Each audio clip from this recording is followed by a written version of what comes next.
Xin chào mọi người, chào mừng các bạn đã quay lại kênh của mình. Sau nhiều năm học tập và làm việc, mình hiện giờ đã có 2 bằng cử nhân, một bằng thạc sĩ, đang học thêm cái bằng thạc sĩ thứ 2, một chứng chỉ về khoa học dữ liệu, 3 chứng nhận chuyên nghiệp về ngành actuary và một chứng nhận chuyên nghiệp về phân tích tài chính. Trong suốt 9 năm qua, mình luôn vừa học và vừa làm. Mình hay nhận được câu hỏi làm sao mà để có được động lực tiếp tục học tập và trau dồi kiến thức như thế. Vậy nên hôm nay mình muốn chia sẻ cho các bạn 5 mẹo có thể giúp thúc đẩy bản thân cho việc học hành hay làm việc, đặc biệt là cho các bạn trẻ còn đang trong ghế nhà trường hoặc các bạn vừa đi làm vừa đi học hay đang theo đuổi các chứng chỉ. Các bạn nhớ xem đến khúc cuối cùng để biết được thêm một cái mẹo bonus vào lúc cuối nhé. Mình tên là Bích Ngọc nhưng mà các bạn cũng có thể gọi mình là Vi. Hiện giờ mình là một nhà actuary và là một giám đốc quản lý rủi ro ở bên Canada. Mình gây dựng kênh là để giúp cho mọi người có thể học hành giỏi hơn, làm việc tốt hơn và sinh sống vui vẻ hơn. Mình sẽ có video ra vào Chủ nhật hàng tuần, vậy nên các bạn đừng quên bấm theo dõi kênh và ủng hộ mình nhé. Điều thứ nhất là lúc bạn cảm thấy chán nản hay lười biếng thì bạn hãy tự hỏi bản thân tại sao mình cần phải học giỏi hay là tại sao mình phải đậu kỳ thi sắp tới. Có thể là bạn muốn làm cho gia đình mình tự hào bằng cách trở thành một học sinh giỏi, hoặc là bạn muốn được tốt nghiệp sớm, hoặc là bạn muốn tìm được học bổng hay cơ hội thực tập trong ngành mà bạn có hứng thú. Cũng có thể là bạn muốn tương lai lên lương và cần phải thi đậu cái chứng chỉ. Dù lý do của bạn là gì, hãy luôn tự nhắc nhở bản thân mình về điều đó.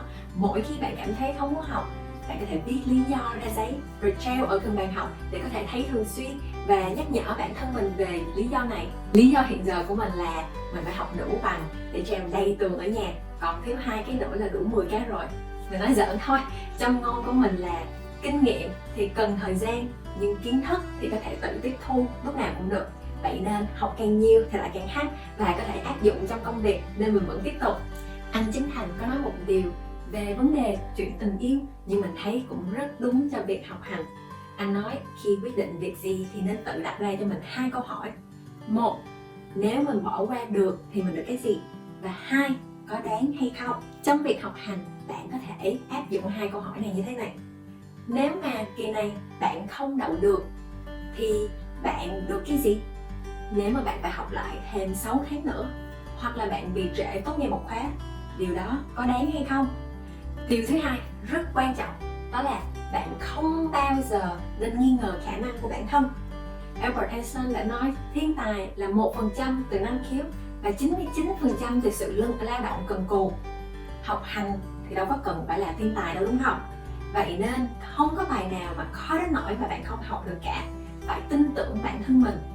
Các nhà nghiên cứu cũng đã chứng minh rằng cảm xúc có thể ảnh hưởng tới khả năng lý luận, giải quyết và vấn đề trí nhớ. Vậy nên lúc bạn cảm giác thoải mái và có suy nghĩ tích cực thì bạn sẽ dễ dàng học hành và làm việc tốt hơn và có hiệu quả hơn. Bạn hãy luôn nhớ rằng việc học hành, thi cử có thể là một quá trình dài đằng đẵng và đầy thử thách. Thí dụ như để thi một cái chứng chỉ tài chính có thể phải mất 4 tháng tự học. Bạn phải nghĩ quá trình này như là việc đi bộ leo núi vậy. Không dễ dàng, nhưng bạn sẽ đạt được niềm vui khi bạn đứng trên đỉnh núi và nhìn quang cảnh từ trên cao.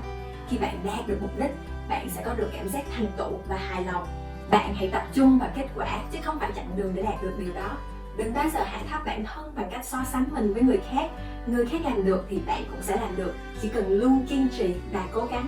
Trên thực tế là nhiều khi bạn có ý chí, có động lực, nhưng khi nghĩ về tất cả các việc mà mình phải làm hay phải học thì có thể khiến bạn cảm thấy quá sức và không biết bắt đầu từ đâu.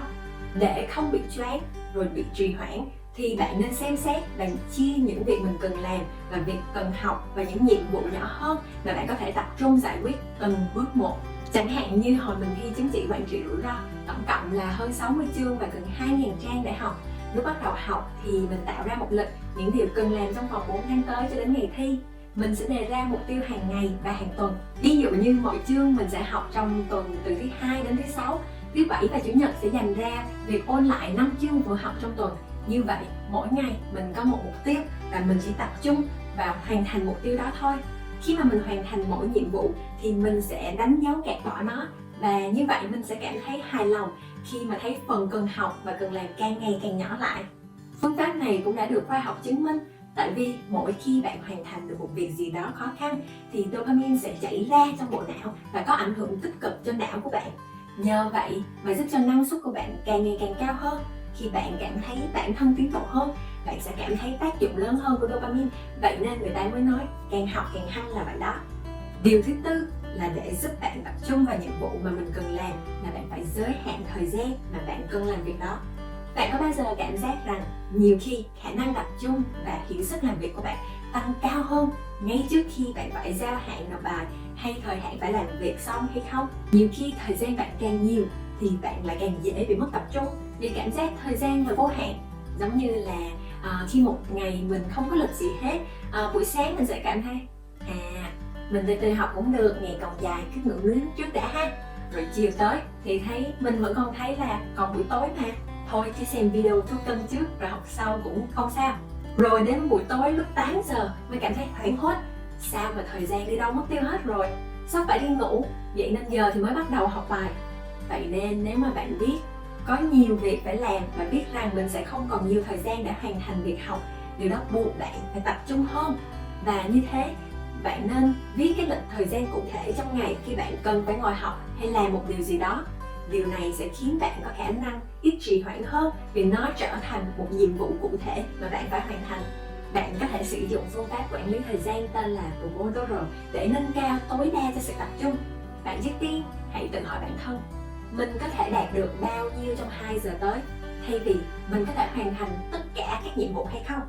Bằng cách này, bạn không dễ bị choáng ngợp bởi khối lượng học tập mà bạn cần phải làm. Rồi một khi mà bạn đã đề ra nhiệm vụ mà mình cần phải làm trong vòng 2 giờ tới, bạn sẽ làm theo các bước phía sau như thế này. 1. Học hay làm công việc đã chọn trong vòng 25 phút. Rồi bạn sẽ nghỉ ngơi khoảng 3 đến 5 phút. Bạn lặp lại cái chu kỳ như thế này 4 lần. Sau đó bạn sẽ nghỉ giải lao lâu hơn, khoảng 15 đến 30 phút. Phương pháp khá là đơn giản nhưng rất có hiệu quả. Nguyên tắc là bạn không gián đoạn các chu kỳ này và chỉ tập trung 100% làm một việc duy nhất mà bạn đã định ra thôi. Có hiệu quả hơn thì trong lúc nghỉ ngơi giữa chu kỳ, bạn có thể đi qua đi lại, tập thể dục các động tác nhẹ nhàng và giúp máu được bơm. Đừng có xem tivi hay phim ảnh, sẽ khó mà có ý chí quay lại làm việc tiếp lắm.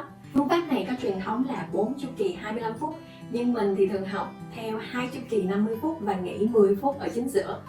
Trong tuần khi mà mình phải đi làm thì thường thì mình dùng 2 tiếng vào buổi tối để học, còn vào thời điểm vào cuối tuần thì mình có thể làm những cái chu kỳ này tổng cộng là 3 đợt hoặc là 4 đợt, mỗi đợt thì 2 tiếng.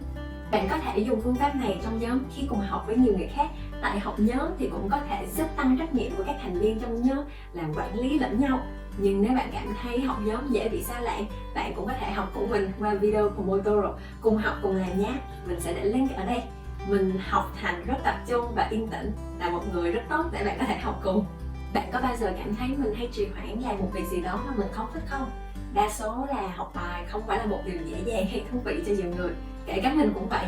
Nhưng mà có một mẹo giúp bạn có thể sử dụng sự trì hoãn để có lợi cho mình, và điều này cũng được giải thích bởi một giáo sư ở Đại học Stanford tên là John Perry.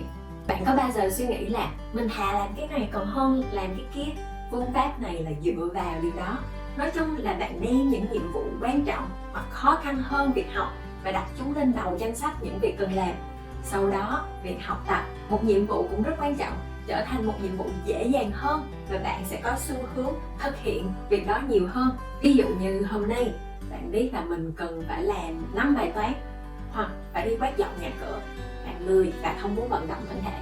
Vậy nên có khả năng bạn sẽ thấy có động lực ngồi đó học toán hơn là đi dọn nhà cửa. Bây giờ mình sẽ nói về mẹo bonus dành cho các bạn xem được đến phần này. Đó là bạn hãy bắt đầu làm liền đi.